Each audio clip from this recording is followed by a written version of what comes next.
Selamat pagi ya. Senang kita bisa bertemu kembali di masa liburan. Haleluya. Juga selamat bertemu lagi buat Bapak Ibu Saudara yang menyaksikan lewat tayangan ya, entah di mana berada ya. Tapi saya sangat yakin Yesus nggak pernah meninggalkan saudara. Amin. Buat saudara yang di ujung bumi sekalipun ya, Yesus ada di sana, di sebelah kamu ya. Seperti kata lagu. Oke, saya mau share satu hal yang sangat buat saya sangat diberkati dan saya mau ingin berbagi ya. Judulnya Why Me ya.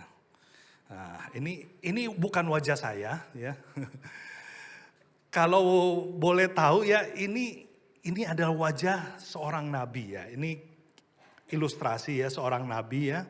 Itu nabi di perjanjian lama namanya Elia. Wah, kalau saya sebut nama Elia, pasti Bapak Ibu Saudara teringat kejadian yang paling heboh di dalam masa hidupnya ya.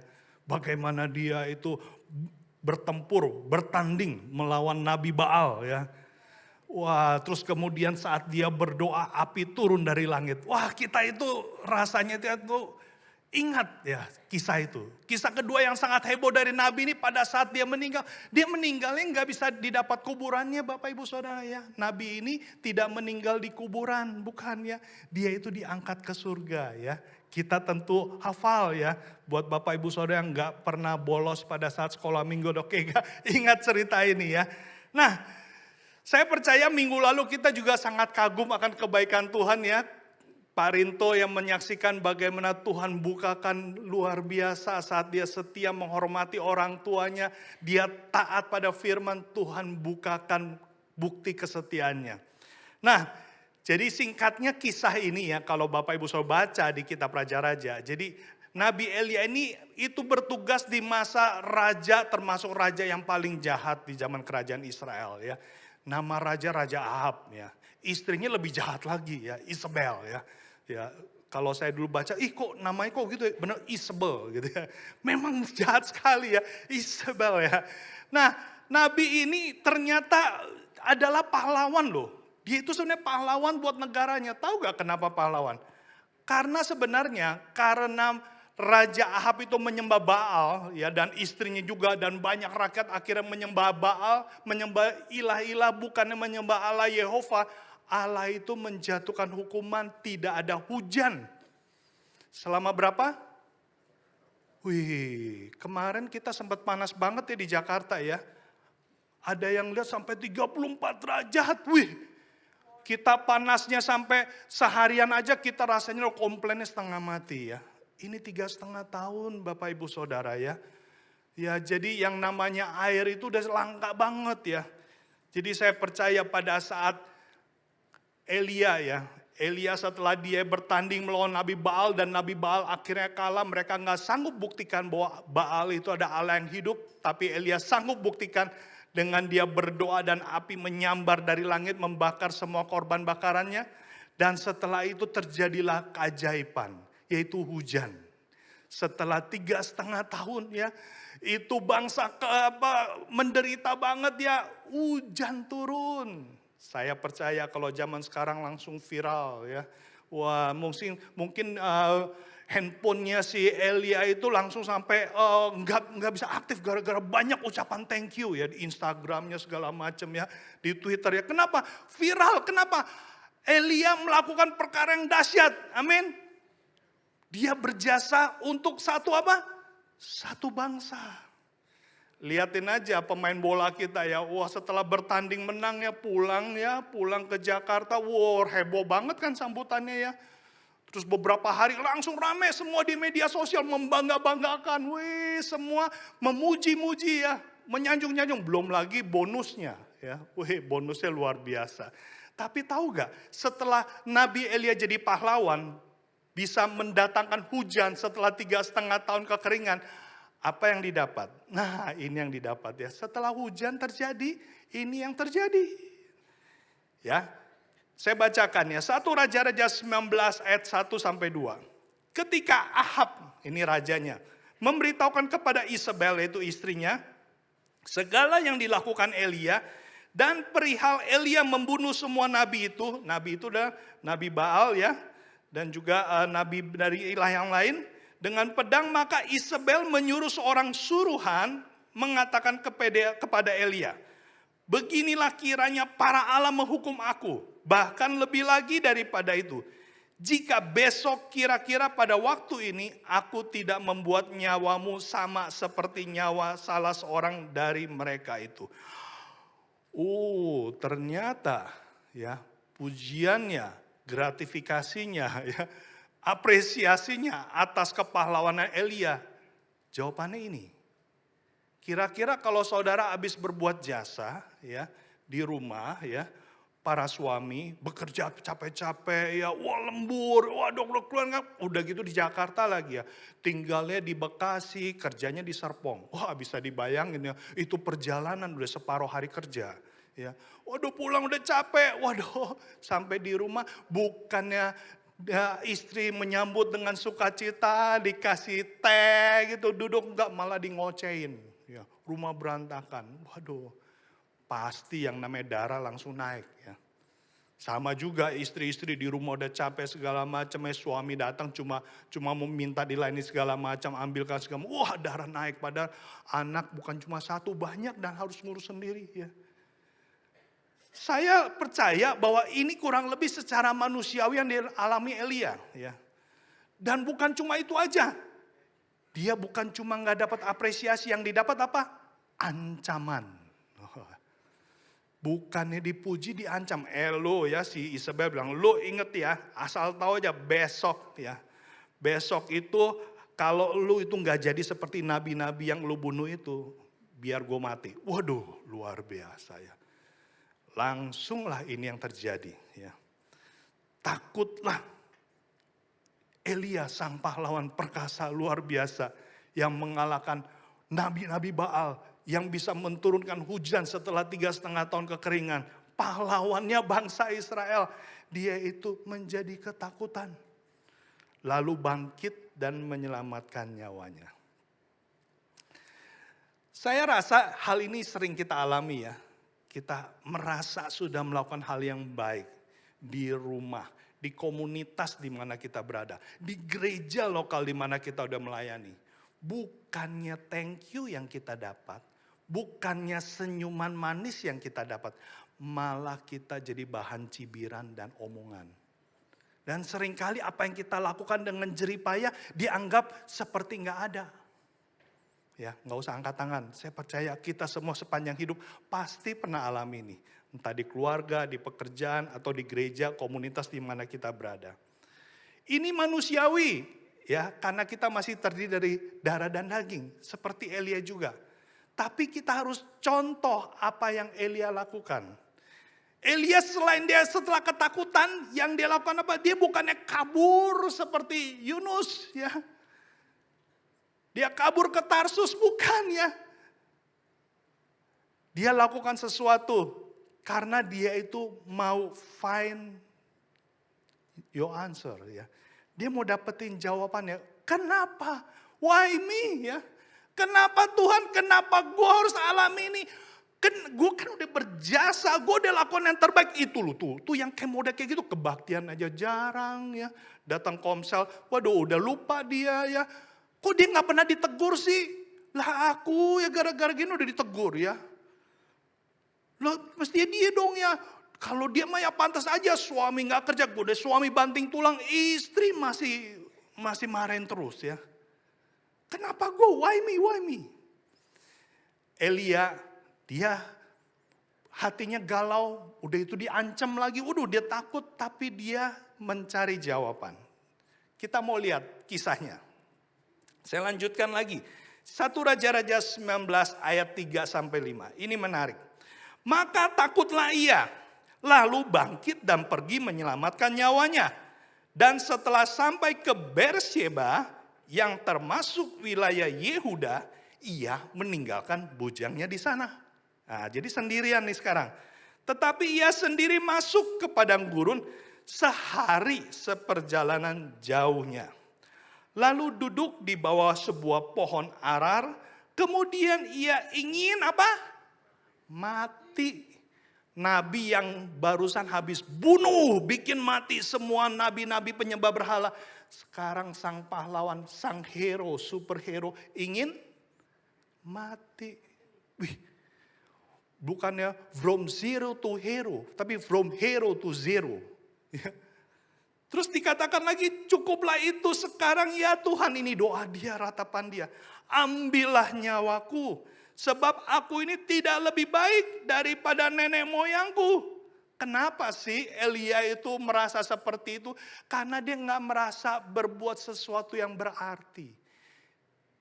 Ada keinginan di hati kecilnya untuk ada pengakuan. Bahwa iya gue diakuin, gue gak butuh gratifikasi gede-gede. Paling gak itu, gue itu dibiarkan hidup tenang, udah cukup deh. Ini malah gue diancem. Gue dianggap memecah belah jemaat. Gue dianggap bertentangan dengan penatua. Gue dianggap tidak sependapat. Gue dianggap merusak rumah tangga orang.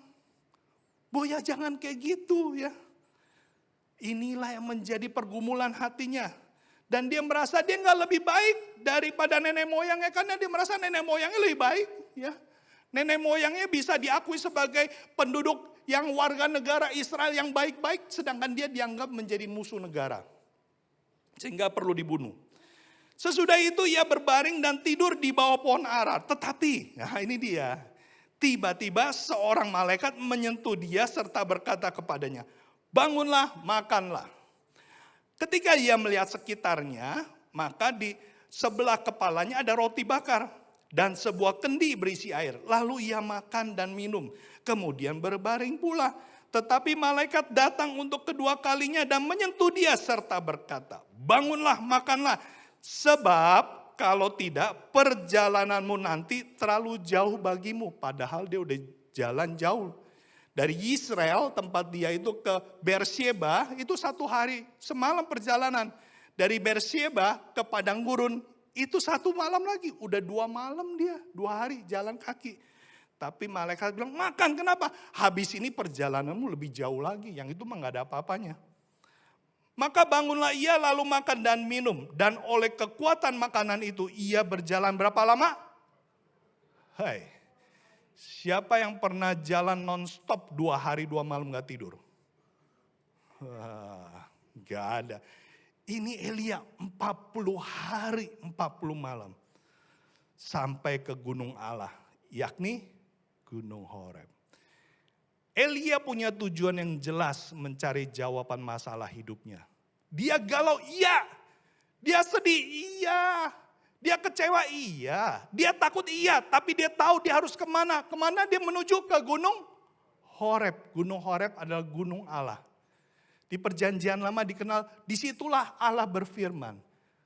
Kalau Bapak Ibu Saudara hatinya galau, kecewa, sedih, takut. Ikuti teladan Elia. Perginya kemana? Ke Gunung Horeb. Jangan pergi ke gunung-gunung yang lain. Tapi pergilah mencari Allah. Nah, kita mau lihat. Ini dari Israel ya. Ke Beersheba itu 1 hari 1 malam perjalanannya. Ya. Tapi Elia di dalam 1 hari 1 malam itu hatinya galau. Ya. Buktinya dia itu doanya ingin mati. Nah, kita lihat, nah itu ya. Jadi ternyata menderita banget. Kita itu jangankan sampai seharian deh, pulang ibadah ini ya. Kalau hati galau sampai nanti malam rasanya cepet capek kan. Hati gak enak ya, kenapa? Hati kita kalau galau, hati kita kalau gak ada sejahtera, pikiran kita kalut itu menguras energi. Ya, orang bilang cepet tua ya.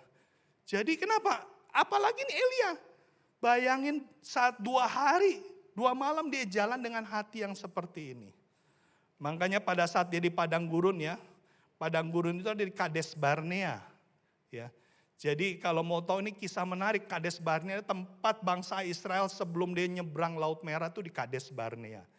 Di tempat yang sama di mana akhirnya kebingungan itu memuncak dan Tuhan kasih jawaban. Itu terjadi di Kades Barnea. Nah di Kades Barnea itu Elia itu dibangunin ya oleh malaikat, disuruh makan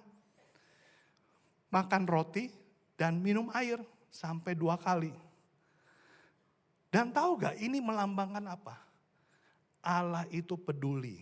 Dia itu tahu kalau hati kita berusaha mencari Dia. Yang pertama-tama Dia sediakan adalah roti kehidupan dan air hidup itu. Apa itu roti hidup? Firman. Apa itu air hidup? Roh Kudus yang mengajarkan kita. Jadi karena diberi makan roti, karena Elia itu diberi makan roti yang dari Allah, maka hatinya mulai pulih. Dia tidak lagi ingin mati. Kalau perhatikan gak ada lagi doa ingin mati di ayat selanjutnya. Padahal dia harus jalan 40 hari, 40 malam. Bayangin kalau pikirannya kepingin mati, aduh gak usah sampai 40 hari udah mati di tengah jalan. Tapi karena dia makan roti, dia makan firman, belum dapat jawabannya tentang why-me-nya, belum dapat, tapi dia mau setia makan. Bapak ibu saudara, kalau hatimu galau, mungkin udah seminggu, sebulan, bahkan tuh bertahun-tahun belum ada jawabannya. Terhadap suamimu, istrimu, anakmu, keluargamu, pekerjaanmu, tempat di mana engkau melayani, jemaat lokal di mana engkau pernah berada. Kalau engkau gak pernah ketemu jawaban, why me, kenapa harus aku yang ngalami? Ingat Bapak Ibu Saudara, setia makan rotimu. Makan rotimu, baca firman, berdoa. Nanti akan alami seperti yang dialami oleh Elia. Lihat tuh, 40 hari, 40 malam, dia bisa berjalan. Yang gak bisa dia lakukan kalau dia gak makan roti itu. Makanya si malaikat bilang, makan, kenapa? Perjalananmu jauh. Kamu mau mencari jawaban kan tentang masalah kamu. Kamu mau mencari Allah, kamu butuh firman. Kamu gak butuh orang pinter. Kamu gak butuh cari gereja yang lebih canggih daripada Abalov Kelapa Gading. Kamu gak perlu cari pembicara-pembicara heboh di YouTube. Itu gak akan menyembuhkanmu. Kau harus makan dari roti yang disediakan Allah bagimu setiap hari. Karena itulah yang bisa membuat kau kuat bertemu dengan Allah seperti Elia. Itu yang pertama harus kita lakukan. Temukan jawabannya. Yang kedua yang harus kita lakukan, find the reason. Ya. Temukan why. Kenapa nih hatiku galau? Elia melakukan ini. Kita mau baca ayat selanjutnya. 1 Raja-Raja 19 ayat 9 sampai 10 katakan demikian. Di sana, yaitu di Gunung Horeb, masuklah ia ke dalam sebuah gua dan bermalam di situ. Maka berfirman Tuhan datang kepadanya demikian. Apakah kerjamu di sini hai Elia? Jawabnya, aku bekerja segiat-giatnya bagi Tuhan, Allah semesta alam. Karena orang Israel meninggalkan perjanjianmu, meruntuhkan mezbah-mezbahmu, dan membunuh nabi-nabimu dengan pedang. Hanya aku seorang diri yang masih hidup, dan mereka ingin mencabut nyawaku. Kemudian dilanjutkan lagi. 1 Raja-Raja 19 ayat 11 sampai 12. Di sini katakan, lalu firman-Nya, keluarlah dan berdirilah di atas gunung itu di hadapan Tuhan.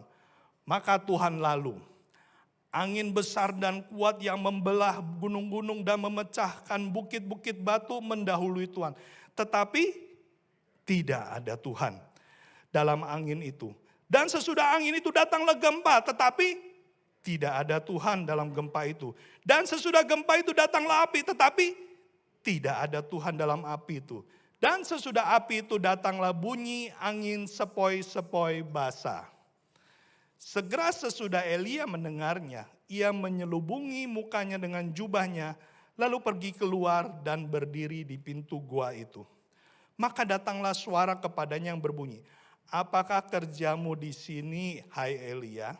Jawabnya, aku bekerja segiat-giatnya bagi Tuhan Allah semesta alam. Karena orang Israel meninggalkan perjanjianmu, meruntuhkan mesbah-mesbahmu, dan membunuh nabi-nabimu dengan pedang. Hanya aku seorang dirilah yang masih hidup dan mereka ingin mencabut nyawaku. Nah, kalau Bapak Ibu Saudara perhatikan kisah ini, ada yang menarik. Menariknya apa? Ada dua pernyataan yang persis sama diulang ya. Yang pertama, pertanyaan Allah itu sama 2 kali kan? Apa kerjamu di sini Elia? Ya, di ayat 10 dan 14 Elia jawabnya sama. Sama persis. Kenapa? Karena sebenarnya Elia itu mau ngomong, kalau saudara perhatikan ya jawabannya. Elia lagi curhat, kesel ya. Tuhan, masa sih gue ini udah bela lo, gue udah mati-matian, cuma gue. Mereka itu enggak, udah gue capek-capek kayak gitu. Mereka malah mau bunuh gue. Ya, kalau kita punya anak ya, ngeluh kita, "Pak, aku di kelas, aku udah berbuat baik sama teman di kelas, tapi akhirnya aku yang dihukum, bukannya teman saya yang nakal." Nah, kira-kira anak itu mengharapkan respon apa sama bapaknya? Mana kurang ajar, mana, oh gurumu itu, mana teleponnya, yuk kita ke sekolah, bener gak? Anaknya minta pembelaan. Kurang lebih seperti itu sebenarnya Elia. Elia minta dibela sama Tuhan. Tuhan, boya, hati gue udah panas Tuhan. Tuh liatin tuh api-api ya. Dia kepingin dibela sama Tuhan. Boya Tuhan nongol gitu ya. Wah, Tuhan nampakkan keperkasaannya. Terus dia langsung, goncang Israel. Mati semua. Seneng banget dia. Dia kepingin dapat pembelaan. Tapi ada Tuhan gak di sana? Apa yang dia saksikan? Angin kencang, gempa, api. Itu melambangkan emosi di hatinya. Tuhan lagi mau ngomong, gak ada aku di sana. Lu mau minta dibela demi ego lu. Gue gak ada di sana. Lu asal tahu ya, itu ego lu. Lu curhat gitu, gak ada gunanya. Itu karena harga diri lu tersinggung. Dan gue gak akan bela lu. Saudara perhatikan Allah gak jawab loh pertanyaannya Elia. Gak ada jawaban Elia. Menariknya itu, Elia itu, dia itu bingung pas saya percaya. Ini kok di angin yang kenceng, batu terbelah ya, api, kok gak ada Tuhan ya. Padahal dia tahu, dia kepinginnya, Tuhan nongol. Tapi ternyata Tuhan nongolnya itu pada saat angin sepoi-sepoi basah. Nah, jadi di sini sebenarnya Elia itu tahu, masalahnya itu bukan di Ahabnya, bukan di Isabelnya, tapi masalahnya harga dirinya tersinggung. Masalahnya ada di dirinya. Bapak Ibu Saudara perlu tahu, kalau engkau mempertanyakan diri, wah ini kenapa harus aku, kenapa bukan yang lain, gue udah berbuat baik, bla bla bla bla bla. Ingat, masalahnya bukan di orang yang menindasmu. Masalahnya bukan dengan kondisi yang membuat engkau menderita, masalahnya di engkau sendiri. Harga dirimu tersinggung. Kau merasa seharusnya engkau diakui, seharusnya engkau mendapatkan pujian, seharusnya engkau mendapatkan yang layak atas perbuatanmu. Pertanyaannya, emang kita layak? Siapa di sini yang merasa layak di hadapan Tuhan? Boleh angkat tangan. Kalau yang angkat tangan artinya mereka itu enggak butuh kasih karunia pengorbanan Yesus. Karena Yesus mati di kayu salib supaya kita dilayakkan. Kita hanya bisa layak di hadapan Allah karena Yesus yang mati di kayu salib. Bukan karena perbuatan baikmu, bukan karena riwayat pelayananmu, senioritasmu, bukan.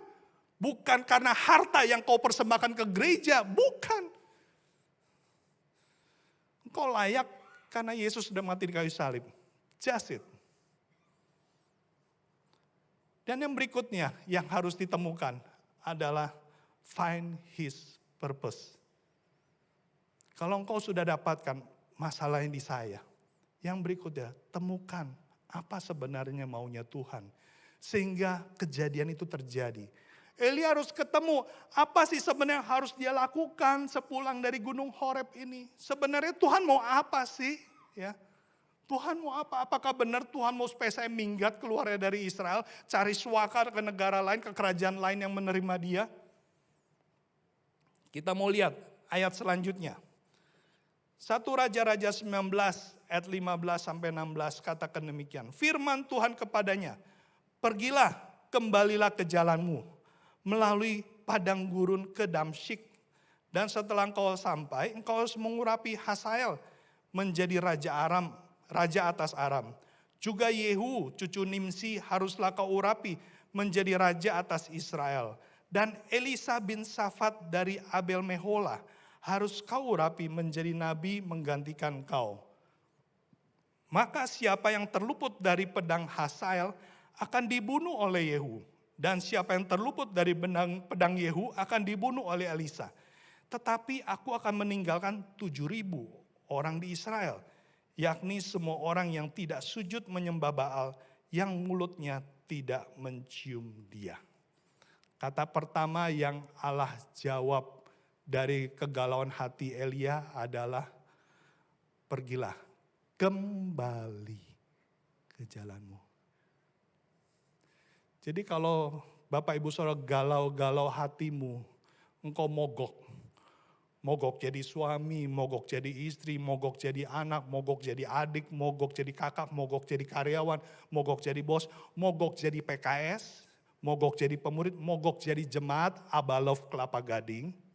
Dengar pagi ini, termasuk yang melihat tayangan ini, kembali ke jalanmu. Masalahnya bukan di orang lain atau kondisi, masalahnya di dirimu. Seperti Elia, Allah bilang masalahnya di kamu, jadi aku gak perlu jawab pertanyaanmu. Perintahnya pergi kembali. Kenapa? Ada banyak tugas. Salah satunya Elia diminta kembali kepada pemuritan.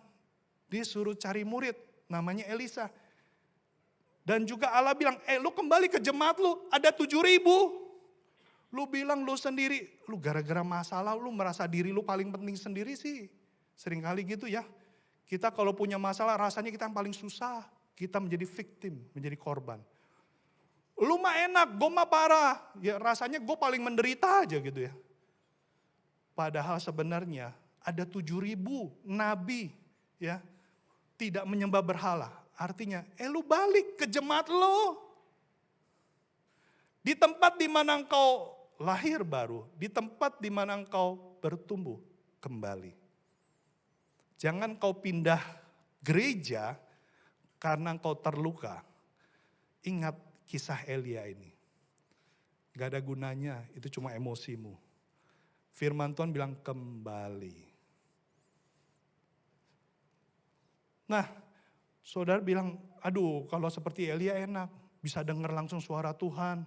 Jadi aku punya kekuatan, punya iman. Sekarang kan gak bisa, aku gak bisa dengar suara Tuhan lagi. Di Ibrani 12 ayat 1-2 ini bagus sekali. Ini ayat firman Tuhan 4 time hari ini ya. Jadi makanya jangan lupa ya baca firman setiap hari ya. Di dalam 4 time hari ini ya, Ibrani 12 ayat 1-2 saya mau bacakan. Dikatakan demikian, karena kita mempunyai banyak saksi, bagaikan awan yang mengelilingi kita. Marilah kita menanggalkan semua beban dan dosa yang begitu merintangi kita. Dan berlomba dengan tekun dalam perlombaan yang diwajibkan bagi kita. Penulis Ibrani katakan, tinggalin itu. Egomu itu beban. Mau dipuji itu dosa. Tinggalin itu ya. Terus udah gitu berlomba dengan tekun, berlomba dalam perlombaan iman ya. Supaya lo semakin hari semakin mengenal Allah. Semakin hari kau bisa menyelesaikan rencananya. Terus dikatakan ayat 2 demikian. Marilah kita melakukannya, ini syaratnya. Dengan mata yang tertuju kepada Yesus. Jadi lakukannya harus dengan mata yang tertuju pada Yesus. Kenapa? Karena Yesus itu yang memimpin kita dalam iman. Yang membawa iman kita kepada kesempurnaan. Kenapa dia lakukan itu? Kenapa dia bisa pimpin kita? Ini dia. Yang dengan mengabaikan kehinaan, tekun memikul salib, ganti sukacita yang disediakan bagi dia. Yang sekarang duduk di sebelah kanan tahta Allah. Yesus di Getsemani dia juga bergumul dengan musuh terbesar manusia. Jadi sebenarnya kalau kita belum lahir baru, musuh terbesar kita iblis. Iya betul. Tapi setelah kita lahir baru, iblis sudah dikalahkan, kita sudah menerima Yesus di hati kita, musuh terbesar kita ada diri kita sendiri. Dan Yesus mengalami itu di Getsemani. Saya undang pemimpin pujian, tim musik bisa naik panggung. Saya mau tunjukkan di dalam Lukas. Lukas saya bacakan ya, Lukas mencatat sangat detail ya, pada saat di Getsemani. Di sini dikatakan di ayat ke 42 ya. Lukas 22 ayat 42 saya bacakan. Ya Bapakku, jikalau engkau mau, ambillah cawan ini daripadaku. Tetapi bukanlah kehendakku, melainkan kehendak-Mu lah yang terjadi. Ini doa Yesus di Getsemani. Terus apa yang terjadi? Perhatikan saya bacakan ayat 43. Lukas 22. Maka seorang malaikat dari langit menampakkan diri kepadanya untuk memberi kekuatan kepadanya. Kenapa Yesus harus ke Getsemani? Karena dia tahu ada tantangan besar. Dia harus menyelesaikan rencana Bapaknya di masa-masa yang paling kritis itu. Dan dia butuh ketemu dengan Bapaknya. Dia butuh ke Gunung Horeb. Makanya dia ke Getsemani. Dan dia menaikkan doa yang kurang lebih isinya mirip seperti Elia. Elia bilang, aku mau mati rasanya. Ya. Di sini juga dikatakan bahwa Yesus menaikkan doa, Tuhan kalau boleh cawan ini berlalu padaku. Terus ayat 43, ayat 44 dikatakan, ia yaitu Yesus sangat ketakutan. Makin bersungguh-sungguh berdoa, peluhnya menjadi seperti titik-titik darah yang bertetesan ke tanah. Ada ahli kedokteran katakan, pada saat orang mencapai tingkat stres paling tinggi, pembuluh darahnya itu akan beberapa yang pecah. Dan darahnya keringatnya akan keluar bercampur dengan darah. Jadi Yesus pun saat itu, pada titik dia itu bergumul dengan keinginan dirinya sebagai manusia untuk tidak harus masuk ke Golgota itu, ke Via Dolorosa itu. Tapi Yesus tahu dia harus cari Allah. Dan dikatakan malaikat turun seperti si Elia kan. Pada saat di Kades Barnea, dia mau mati, malaikat turun. Malaikat selalu datang menolong setiap anak-anak Allah yang sungguh-sungguh mencari Allah. Seberapa berat masalahmu yang kau hadapi, asal kau mau bertekad mencari Allah, malaikat akan menolongmu. Elia, malaikat datang. Yesus di Getsemani, malaikat datang. Allah tidak jawab doanya Yesus, enggak ada. Kenapa? Karena itu memang pergumulan Yesus sebagai manusia. Tapi Yesus tahu ini dia sedang bergumul. Dan dia tahu dia harus menang. Dan kita bersyukur Yesus menang. Yesus sungguh memahami kehendak rencana Bapaknya. Cawan itu dia minum. Dia lewati Via Dolorosa. Dia tergantung di kayu salib. Dan dia menyelesaikan semua ketakutan. Semua kekuatan ego manusia sudah ditaklukkan. Artinya apa? Dikatakan Ibrani, kalau kita mau mencari Allah, kita mau memandang pada Yesus, kita percaya Yesus sudah mati di kayu salib. Dia sudah menanggung semua kekuatan ego kita yang membuat kita itu sulit melakukan kehendak Allah. Sudah ditanggung, sudah selesai. Asalkan kita percaya kepada Dia. Kita mau lakukan karena Dia sudah lakukan buat kita. Ada kasih karunia. Dan saya percaya pada saat Yesus sedang berdoa di masa-masa kritis itu. Dan saat dia mendapatkan kekuatan dari malaikat. Kurang lebih dia akan mengatakan di hatinya, ku mau setia. Kan panggilan Ini doa Yesus. sebab kau sanggup menjaga langkah langkahku pada janjimu. Ku percaya Kau kan sempurnakan pekerjaanmu dalamku. Kenapa saya katakan ini adalah doa Yesus juga? Karena Yesus tahu, dia percaya Allah Bapa di surga akan menjaga jalannya. Dia harus lewati Via Dolorosa, iya. Dia harus disalib, bukan oleh kesalahan dia, tapi oleh dosa orang-orang yang selama ini dia layani. Iya, dia tahu itu semua. Tapi dia menaruh iman percayanya bahwa Allah Bapanya akan menjaga jalannya. Dan dia akan menyempurnakan rencana Bapanya.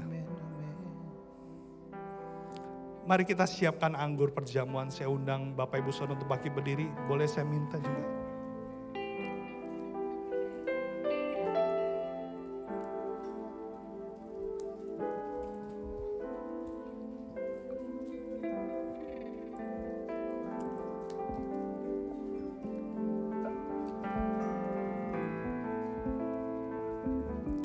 Mari kita pegang roti di tangan kanan kita.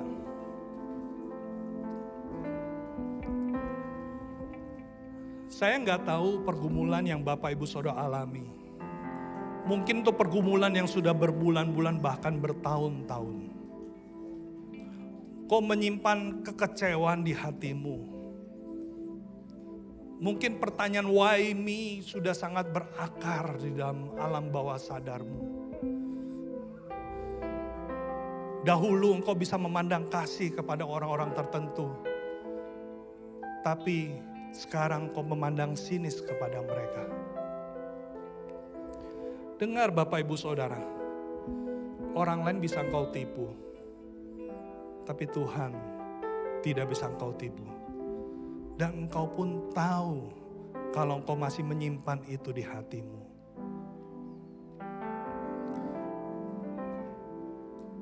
Yesus sudah lakukan ini buat kita. Kalau roti di tangan kananmu itu adalah tubuh Yesus. Sebagai bukti bahwa dia sudah lakukan buat kita. Kau gak perlu lagi harus menanggung rasa kecewa, rasa tertolak seorang diri. Gak perlu. Rasa tidak dihargai, gak perlu. Itu semua sudah ditanggung Yesus di kayu salib. Sudah lunas. Kau berharga bahkan tanpa kau harus lakukan sesuatu buat dia. Kau sudah berharga di matanya. Mari kita ambil waktu, silakan Bapak Ibu Saudara berdoa secara pribadi di hatimu. Bertobat. Kalau selama ini kau masih menyimpan kesalahan orang lain. Kau masih menyimpan dendam. Kau lupa bahwa itu semua ditanggung oleh Yesus di kayu salib. Minta ampun di hatimu. Dan kalau Tuhan ingatkan bahwa kembali ke jalanmu. Kembali kepada istrimu. Kembali kepada suamimu. Kepada anakmu. Orang tuamu. Ke rumahmu. Kembali ke komunitas di mana engkau pernah berada. Home cell. Ke jemaat di mana engkau bertumbuh. Di mana engkau pernah lahir baru mengenal Yesus. Ambil komitmen itu. Putuskan pagi ini. Bapa, kami bersyukur buat pengorbananmu. Kami bersyukur kau sudah lunas membayar semua sakit hati kami. Kami gak perlu alami itu lagi karena engkau sudah tanggung itu semua di kayu salib. Kami mau makan tubuhmu ini di dalam nama Yesus. Mari kita makan bersama-sama.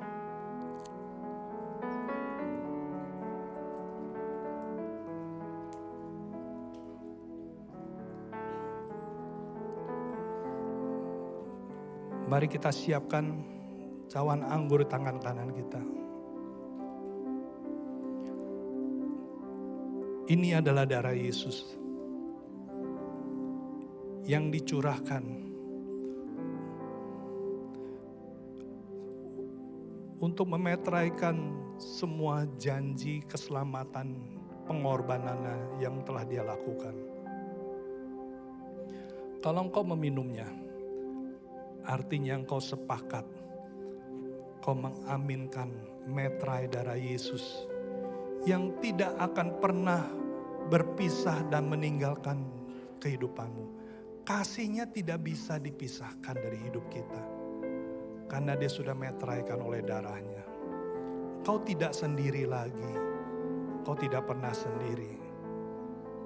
Tapi Allah, Yesus, Roh Kudus ada bersamamu. Mari kita minum bersama-sama dalam nama Yesus.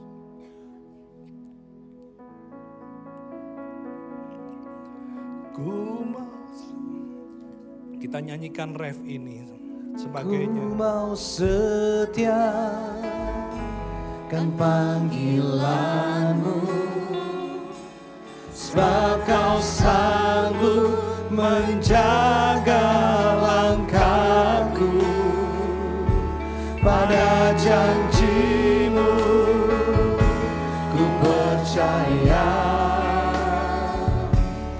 kau kan sempurnakan pekerjaan.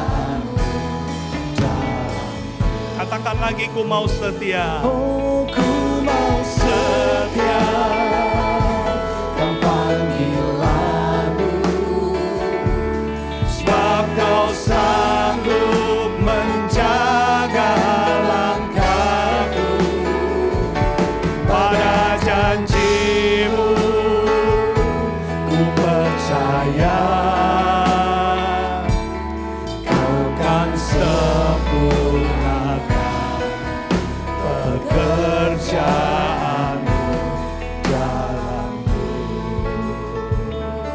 Bapak Ibu Saudara, engkau yang sungguh-sungguh merasakan Tuhan berbicara di hatimu secara pribadi. Dan kau sungguh butuh didoakan, kau bisa taruh tangan kanan di dadamu.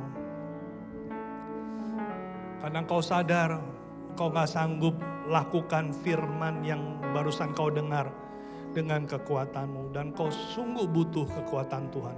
Kau sungguh butuh ada utusan surgawi yang memberikan kekuatan dan firman buat kau. Kau bisa taruh tangan kanan di dadamu. Dan saya boleh undang, kalau engkau memang sungguh-sungguh mau didoakan, kau bisa maju ke depan, tinggalkan tempatmu, maju ke depan. Kalau engkau sungguh-sungguh mau didoakan, kau bisa maju ke depan kalau ada. Silakan, kalau ada, kau bisa maju ke depan. Siapa lagi? Kalau ada, bisa engkau maju ke depan. Kau yang mungkin karena begitu pahit kau sudah tinggalkan Tuhan. Kau tinggalkan panggilan pelayananmu. Tuhan mungkin sudah berbicara secara pribadi di hatimu. Tapi karena kepahitan tertolak, kau tinggalkan itu. Pagi ini engkau tahu bahwa Tuhan sedang memanggil engkau untuk kembali ke jalanmu. Siapa lagi boleh maju ke depan? Saya masih tunggu kalau masih ada.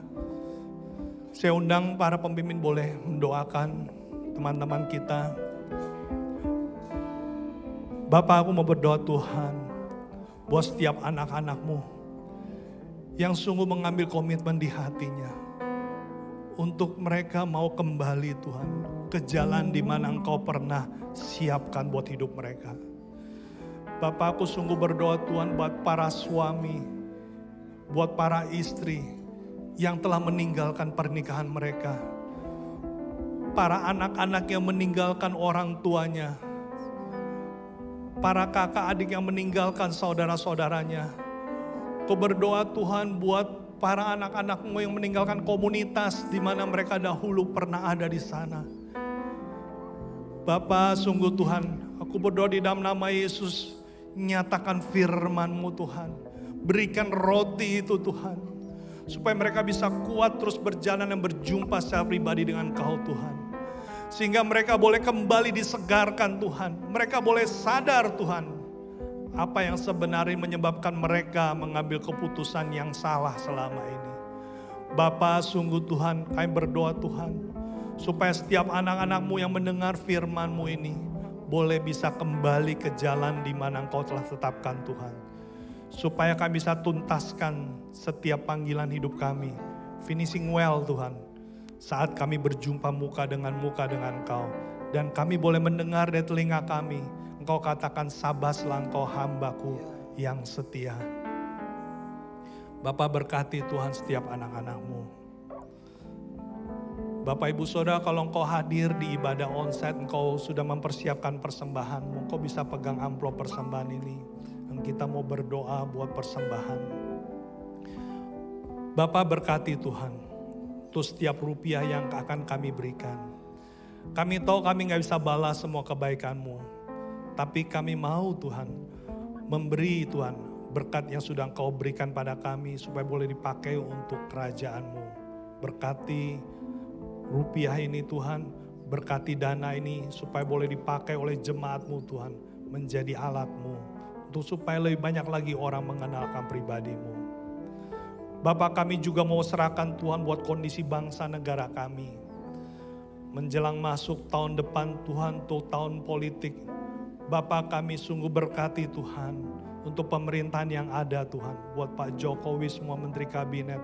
Kalau Engkau sudah banyak munculkan, cerahkan Tuhan hal-hal baik Tuhan di dalam program pemerintahan. Allah Roh Kudus, kami percaya kalau ini dari Engkau akan siapkan orang-orang yang akan melanjutkannya Tuhan, dan untuk menyelesaikannya. Bapak, kami serahkan bangsa kami dalam tangan-Mu. Dan kami serahkan hidup kami Tuhan, keluarga kami, hari-hari kami selanjutnya ke dalam tangan-Mu. Bapak Ibu Saudara, biarlah kita kembali dari tempat ini. Saat kita pulang, saat kita menyelesaikan ibadah ini, biarlah firman itu boleh menjadi benih yang tertanam dalam tanah yang subur, untuk boleh bertumbuh dengan subur dan berbuah lebat, sehingga banyak orang yang mengenal akan pribadi Allah. Terima kasih Bapak buat ibadah hari ini. Hanya di dalam nama Yesus kita semua yang percaya katakan amin. Tuhan berkati.